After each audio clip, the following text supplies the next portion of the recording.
Hello, Age of Empires 2 fans. I'm Gladose, and I'm coming to you with my series Noobs for Noobs. So today I'm bringing you a Black Forest 1 vs 1 match. As you can see, it was a rated match. I'm a bit ahead of the ratings. Uh, According to, against my opponent, the blue player, but that doesn't mean necessarily that I will win. So this is a Black Forest map. It's a very standard map in Wobbly community, if you know it. Um, it's a lot of forest with narrow points, like this, for example, and it's very good for beginners or noob players like me and my opponent, because you can turtle behind those. You can roll here or here and turtle behind your walls, and then um, be able to build your economy and defeat your opponent without be rushed by someone. So I will presenting the two players. This is a 1 vs 1. Here is me, Gladose, at red, playing as the Vikings, and my opponent, the blue player, Arngrim, playing as the Chinese. It's a random civilization uh, choice, and as you can see, I am in a big disadvantage because the Vikings is a very good civilizations in maps where where there is sea, where you can build ships and take advantage of the of the privileges of the civilization of the Vikings.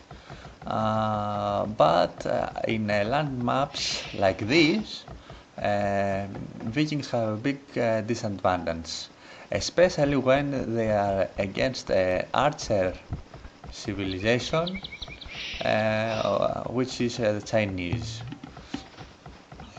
I will speed up the things a little, so you won't have to see the build-up of the economy, or at least the whole of it.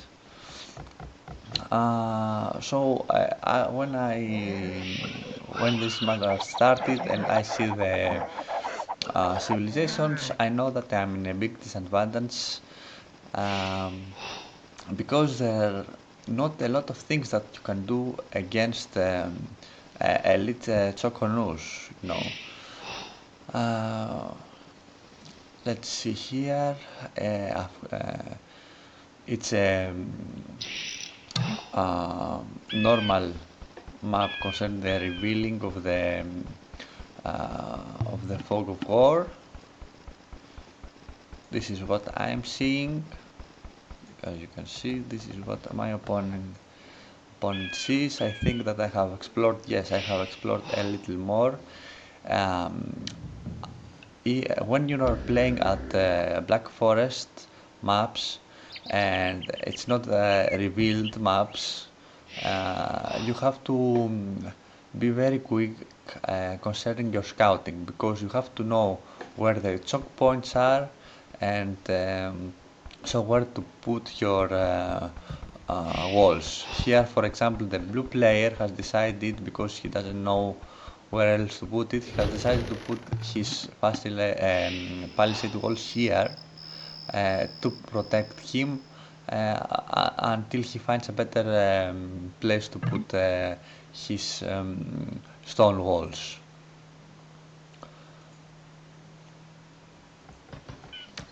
Uh, the blue player is the first to go to the feudal age, as you can see. He is going there with 26 villagers, and I am following with 25. 24, sorry, 24 villagers and 25 villagers. We won't have much difference in feudal time. And as you can see, oh, here the blue player loses a villager when he tried to take his boar.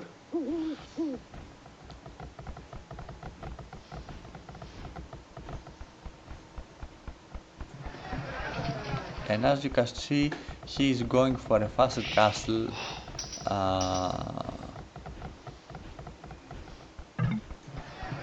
He's building a market and a blacksmith. But he did a mistake. He did the economy technologies at the lumber cap and at the mill. It's better to avoid doing these technologies until you have clicked to go to the castle age. I have walls here. My opponent, his second wall is here. So this is an unclaimed, as you see, territory.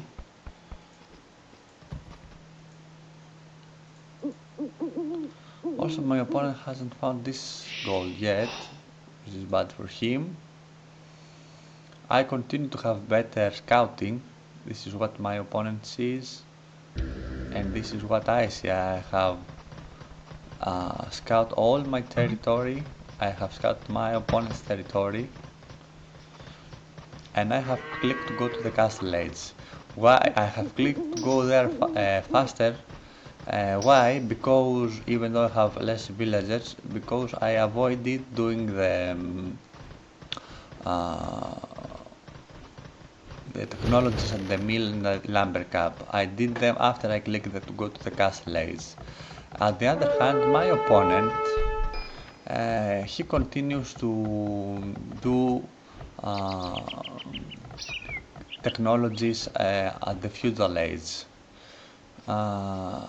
And he's building, I think, some military units just in case, just to be sure. Here he tried to kill my scout with a spearman. Maybe he will do it at the point. And he's building a dog maybe to catch this swordfish. In my opinion, you don't have to build a dog. You could, if you only this swordfish, you could always put a mill here and send some villagers to collect them. Notice that although it's very rare, the swordfish is very good source of food, not only because it's 200 per swordfish, but because the villagers gather food from sources from swordfish much faster than any other kind of food resources like farms or deers and etc. Here the blue player managed to kill my scout, as you can see, and here I am building also a wall, and I'm claiming all this territory for myself. So as you can see, I have by doing this claimed from almost the 75% of the map. So I have much more space and consequently much more resources, look these golds for example, to gather than my opponent. My opponent has 1, 2, 3 gold piles and 2 stones. I on the other have 1, 2, 3, 4, 5 gold piles and 1, 2 stones. So as you can see, I have a bigger advantage. I have 3 relics at my side. One is blocked by the forest, and maybe one has my opponent, is near my opponent, maybe. In 1 vs 1 matches, it's very important to gather the relics, because especially early, if you can, because relics, um, as the time passes by, gives you a lot of gold that is very handy, because you don't have a partner, a teammate to trade with. You gather gold either from mining it, or with relics, or via the market. When you have to sell food, and a lot of food, in order to buy some gold. I Yes, one, two, three. Yes, I am able to take three relics, and my opponent is able to take one relic. So I am ahead in relics too. Assuming I think I will collect it.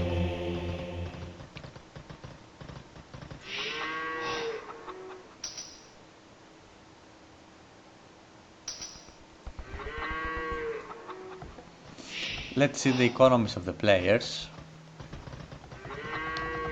The blue player has 1, 2, 3, 4 town centers.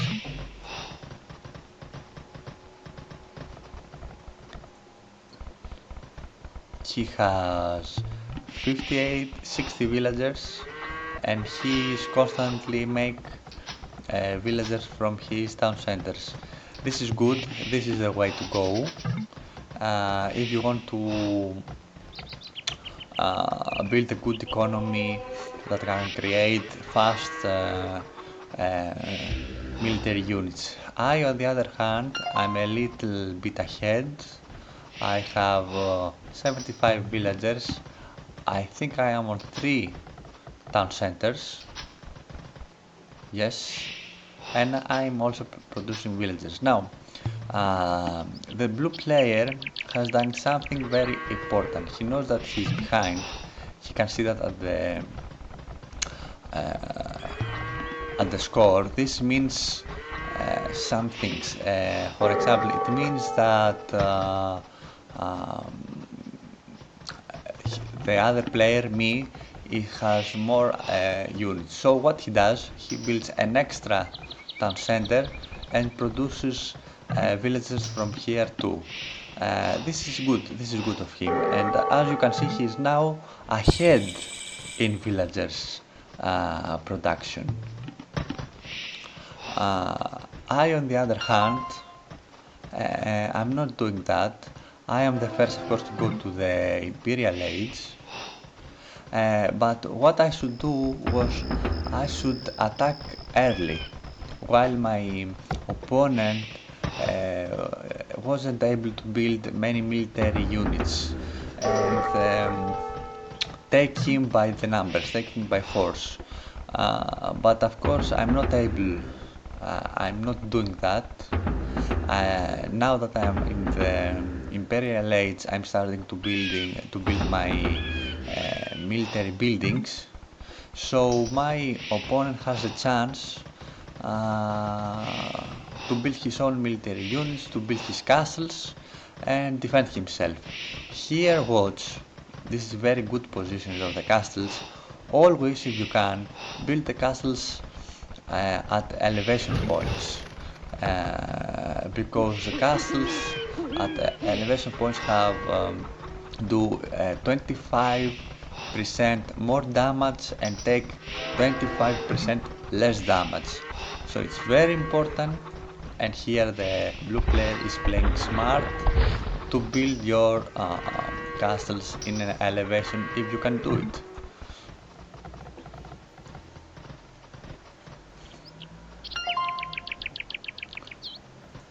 I'm collecting all the relics that I can find.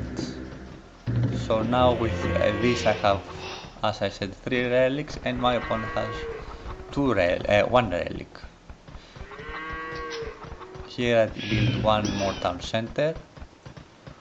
I'm collecting from all, I think from all the gold piles. Yes.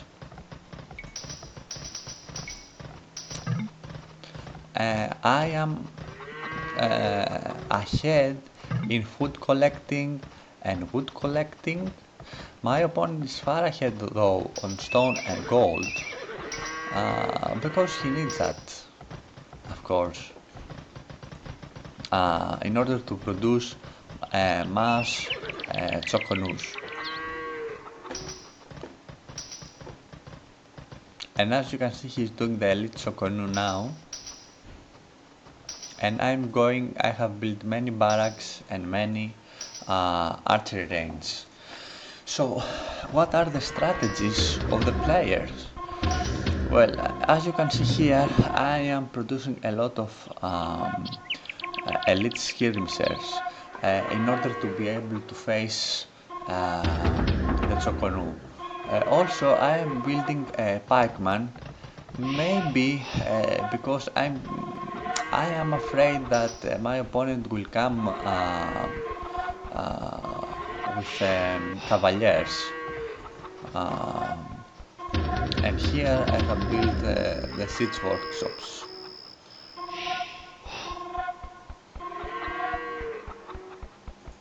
My opponent, on the other hand, is playing very smart. He's building mass choconus and of course trebuchets. He wants to attack from far, and look what he's doing now. He has this here to know, and he sees that.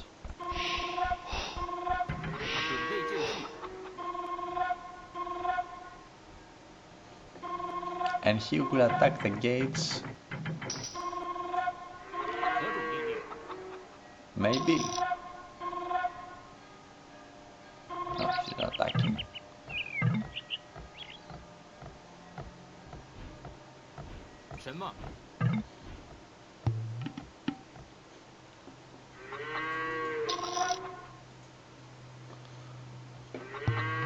And here I also produce some cavaliers, because if you are against Choconus, you have to have cavaliers and you have to have a lot of skirmishers. Here my opponent is attacking the gates in order to see this, to see my what I have. And now he knows that I have a lot of elite skirmishers, and at any time now the battle will start. This is 3 hardened population limit, and as you can see my opponent is playing more correct than I am, because he has 132 villagers. The general rule is that you will have to have the half population of yours in villagers. The half population must be on economy, and I'm only at 117. My opponent has a lot of more villagers. As a consequence, he is now ahead in wood gathering, but I'm now ahead in gold gathering. Now, and the battle has started.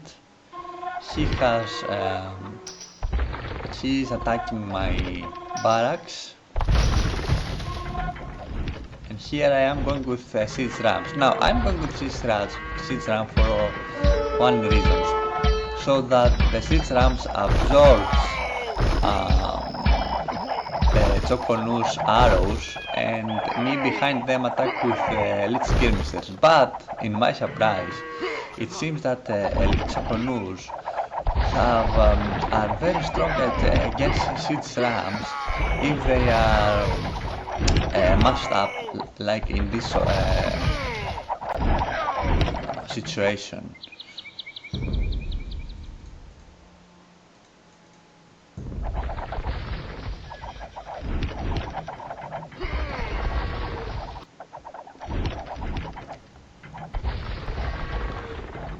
And and here the battle is starting. I'm still doing my technologies. On the other hand, my opponent has all of the technology for his Elite Sokonus. Here I'm making a major mistake.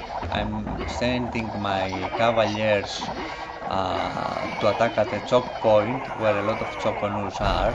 This is a major mistake.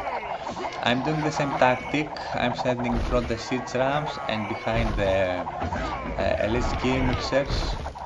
But the siege rams are not doing so well against a massive Sokonus, and my opponent is coming.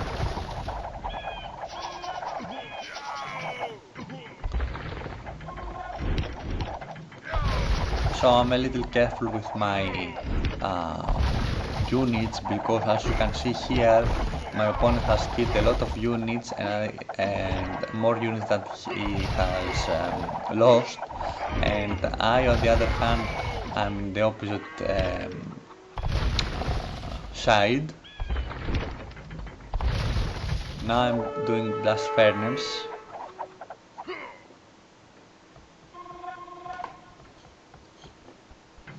And my opponent is coming. He's Trapushets. He is playing very smart. He's here at the choke point. I am sending my cavaliers to take the Trapushet, but I failed. And here I came with Onager. I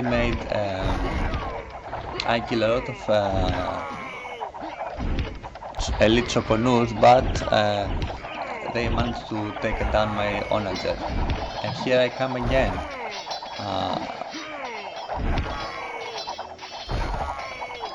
Here's an Onager again.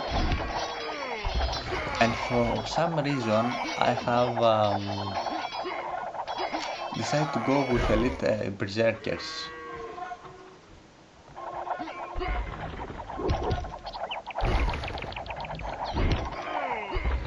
Maybe because I see that my opponent is going with elite skirmishers. Now let's see what is going on at the bank of the players, because as I told you before, you have to be very careful concerning your resources, because the gold in 1vs1 matches is running out very fast, and we both players produced units that were heavy on gold dependent. So my opponent has, as you can see here, his resources. He has 1200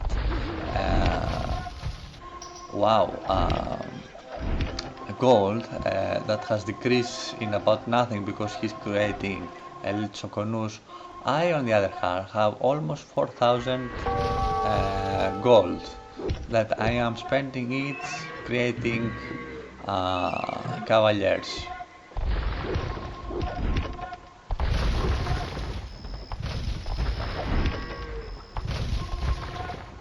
My opponent hasn't done all the armor upgrades here, so my cavaliers are a little better than his, but Vikings don't have bloodline and Chinese have. So as you can see, cavaliers of the Chinese player, of blue player, has 20 more health. I'm trying to play with my onager, but I don't think I'm using it correctly.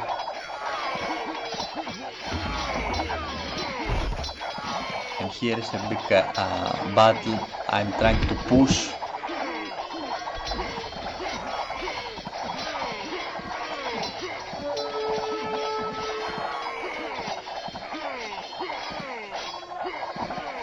As you can see, I have a lot of little skirmishers, but here comes what I said before, the castles. The castles are on elevation, they are doing 25% more damage, so they kill every berserker that comes towards them.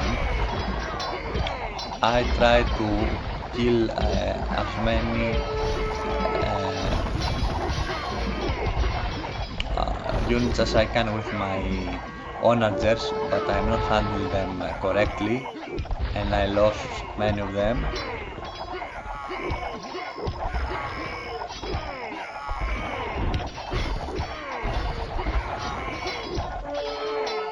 And now my opponent is going on Harbalier, fully upgraded, as you can see, Harbalier. Of course, as I have said before, elite skirmishers and skirmishers in general have attack bonus vs the pikeman line, and of course vs Harbalier, but now my opponent is building some Choconus. He has managed to push me back, and he is coming with some trebuchets.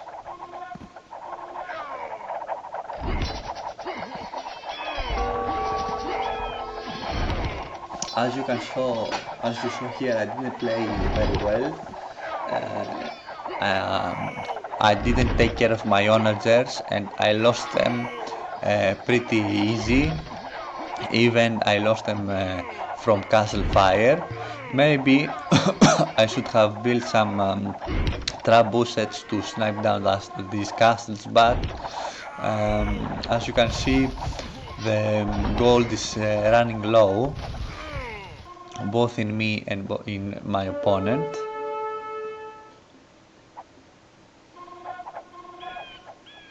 As you can see, my opponent is now building skirmishers and harbaliers.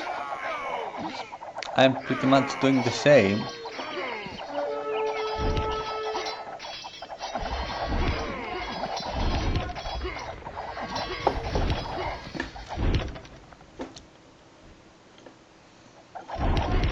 But my opponent has 5 barracks. He's building units much more faster. I have lost, as if you remember, about 3 or 4 barracks here, and I have not rebuilt them. This is a mistake because I'm now producing from just 1 barracks, and what I have from here. I had to build some barracks here in order to produce units, but my opponent has managed to mass up an army of Choconus, of elite skirmishers, and a handful of cavaliers and harbalier, and he is attacking now at full speed, and I'm losing ground quickly. And as you can see, he's in front of the score. He has better killing to death ratio. He has killed more than 500 units and has lost 432. I, on the other hand, have killed 400 units and 30 and lost 530. So I'm losing ground quickly. As you can see, I have lost all my military buildings here.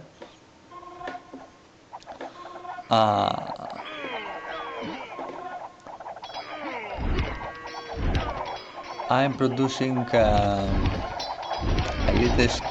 some light cavalry in order to take down these trebuchets, but it was a futile attempt, and it seems that I will lose all these too. So what are you doing in situations like that? Well, this is a trash war. This is the moment when the gold has ended. The gold has ended for both players. As you can see, he has 100 gold. I have 2000 gold, maybe because I sold some food and good at the market. not from any other reasons. So this is a trash war. This is a war of skirmishers, of pikemen and harpalier, and some expensive siege units, and of course scouts. So what you do in this situation? Well, the answer is you are going for champions, and if you have Vikings, you are going for elite berserkers as well, because these two units is the perfect solution, the perfect answer to trash units like that. Here my opponent is trying to build a bombard tower. I um, I deny it. Thank God. And now, as you can see, I'm coming with a lot of champions and elite berserkers.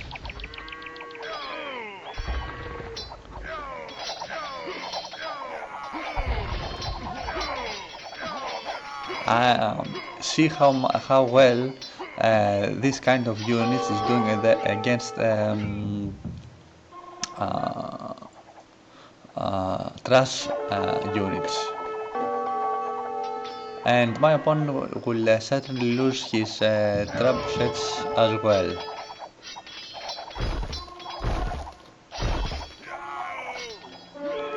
Now this was a good blow, but he is responding correctly by producing, of course, elite Choconu. And the units that I have made are weak against archers. So if I wanted to be ahead and continue to be ahead, I should have created some elite skirmishers.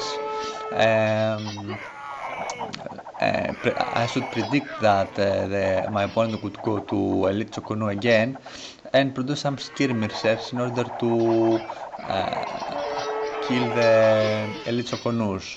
I'm trying to surround them and kill them, but my opponent is clever and fast, and he draws the Elite Choconu back, and I'm doing the same mistake, and I'm feeding him my units.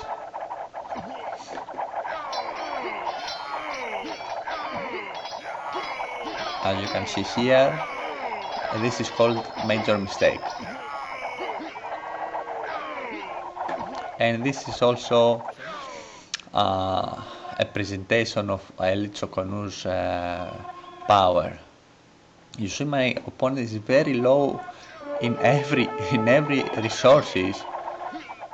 I am a bit ahead, but he continues to win. He continues to take ground. I'm trying to wall myself in order not to lose these units, but I don't manage it.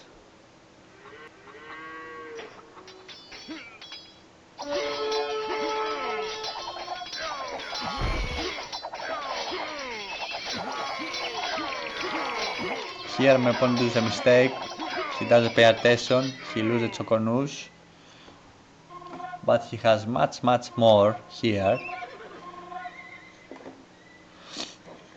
I decide to respond to Choconus with light cavalry, but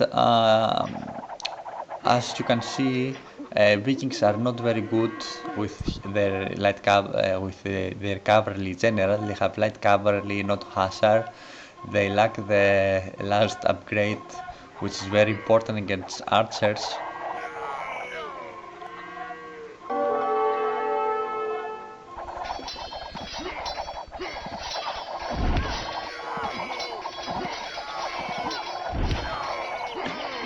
And I'm taking these horses and send them back here to kill his economy. This is a good strategy if it works. However, the